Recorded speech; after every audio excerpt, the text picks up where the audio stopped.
Good morning, students. Welcome you all in my class of English. Students, in the first session of the video, I introduced you this poem, Break, Break, Break.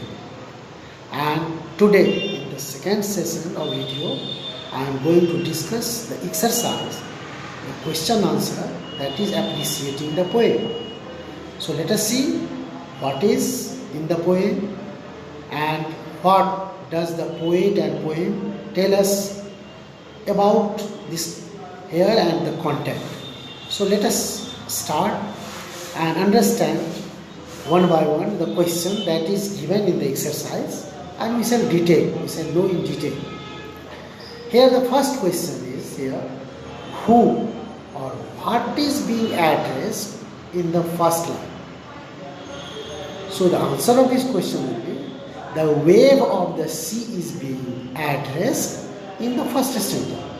You can see the poem when you open the poem and see the first stanza.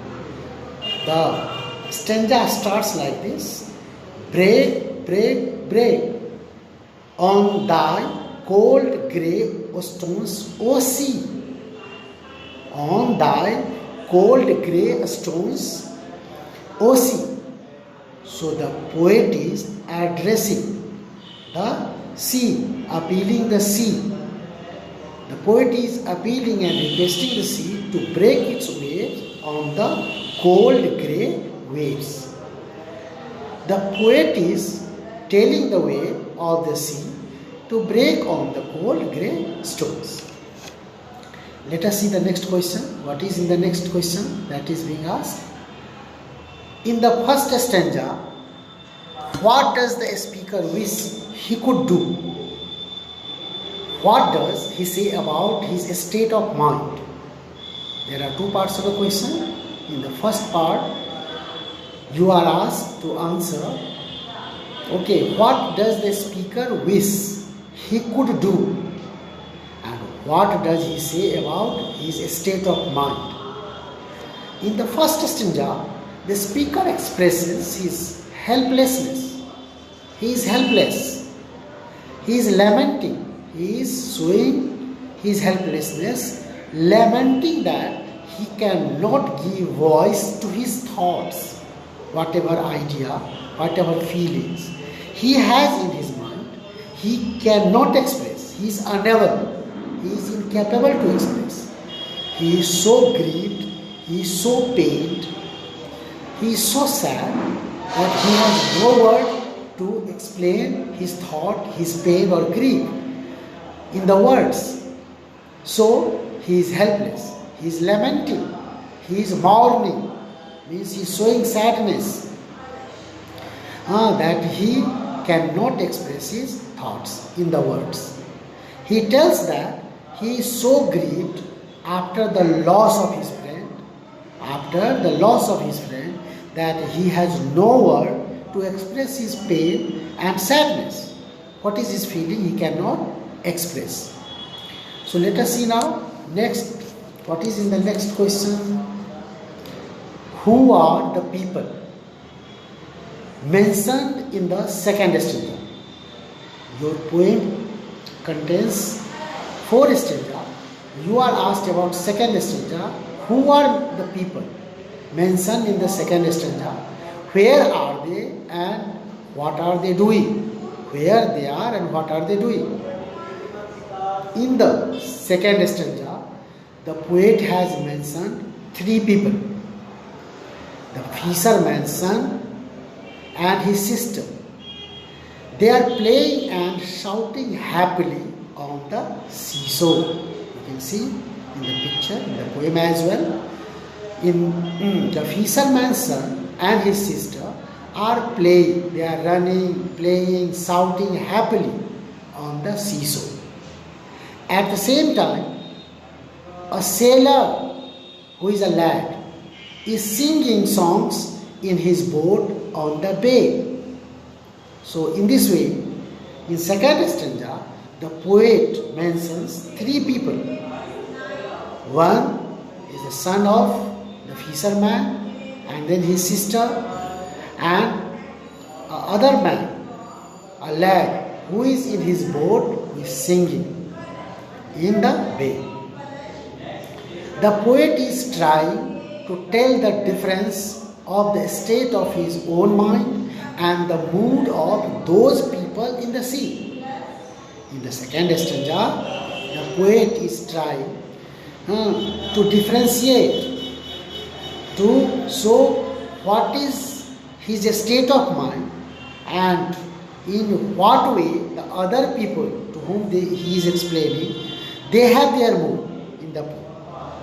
He shows that those people, they are fishermen, son, his sister, those who are playing, they are happy, they are cheerful, they have nothing to think about what is the state of mind of the poet who is also sitting there on the seesaw. He is indifferent. At the same time, a lad, a sailor, who is singing on the bay, he too is happy, he is cheerful, he is lost in his own thought, in his own happiness. But the poet is extremely grieved, he is full of pain, and he has no word to tell how he is feeling, how he is grieved. In the next year, student, next year question, we shall see here what you are being asked. Read the third stanza. What does the speaker mention that has remained unchanged? And what has changed? In this stanza, in the third stanza, the speaker, the poet, mentions some of the things are still going on as usual, is not changed. And here, what has changed, that he also mentions. So let us see one by one. In the third stanza, the poet mentions the grand and big ship, which is here told here, stately ships. He is mentioning here stately ship. This stately here mean about very big and grand ship. So these here ships, that is here stately mentioned here. The poet tells that big ship which is going to the haven. Here it is haven. Haven means the port where the ship stops. Okay, stop. So he is mentioning about the ship that it is going, the ships are going to the haven. That is their destination, its destination under the hill. That's a beautiful place. That's beautiful place. This is continuous process which has not changed. He is telling that he is full of grief, full of pain, he is lamenting, he is crying. He is remembering about his days spent with his friend and he is in great loss. And at the same time he is telling what is going on as usual. People, those he mentions in other paragraph, in other stanza, they all are happy. They do not know what has happened to the poet. The stately ship which is going to the haven under the hill to their destination. They just continue their work. They are indifferent. They do not know what has happened to the poet. So those actions are continuous process. And no doubt it's natural, it's truth, it's here prevailing truth that whatever may happen to human beings, it cannot really influence the other activities on this earth. Everything here goes on. And so here in second, let us see what he is telling in second here part of the answer. What has changed? Here I have explained you. On the contrary, the poet is feeling sad. Here in one part you have seen what is not changed.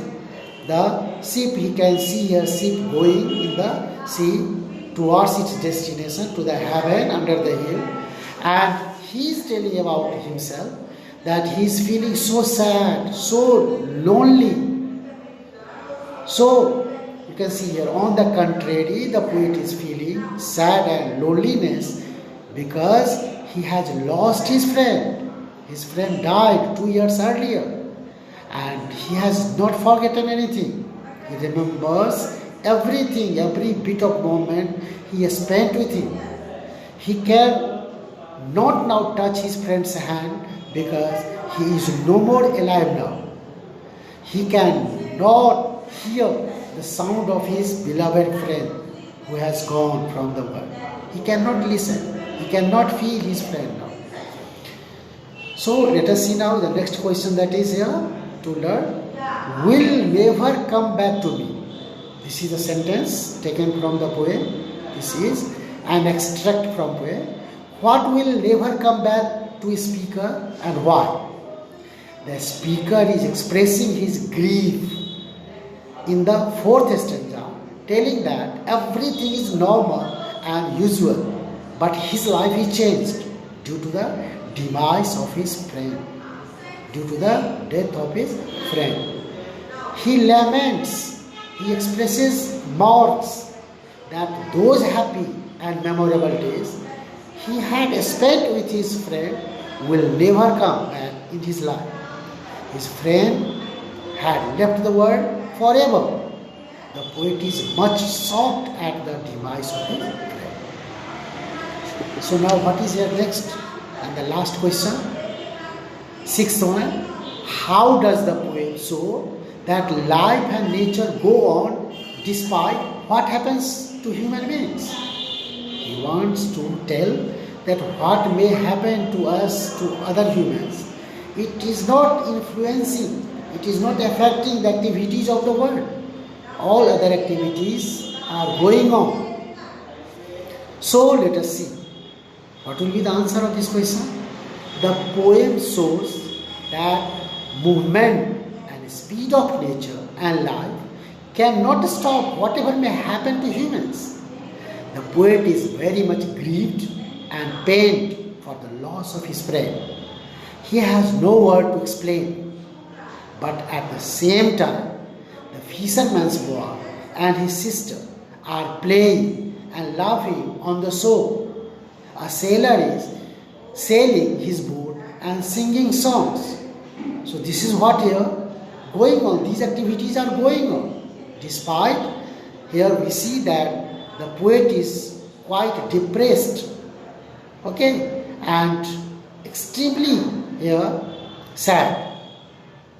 The stately ships, big and grand ships, are going towards the haven under the hill. In this way, the poem describes that activity is going as usual. All other activities which used to happen are continuous, are in the process. But the poet is much grieved and pained. His life and world is changed completely. So this was what some of the answers you have right now learned. These answers of the questions, and I am sure that you all must have understood it. You will note them down in your copy, in your notebook, and learn them. The moment you are writing, you learn them minutely by heart forever. So student, I thank you all joining the class, learning everything, and I am sure that you must have learned. Thank you student.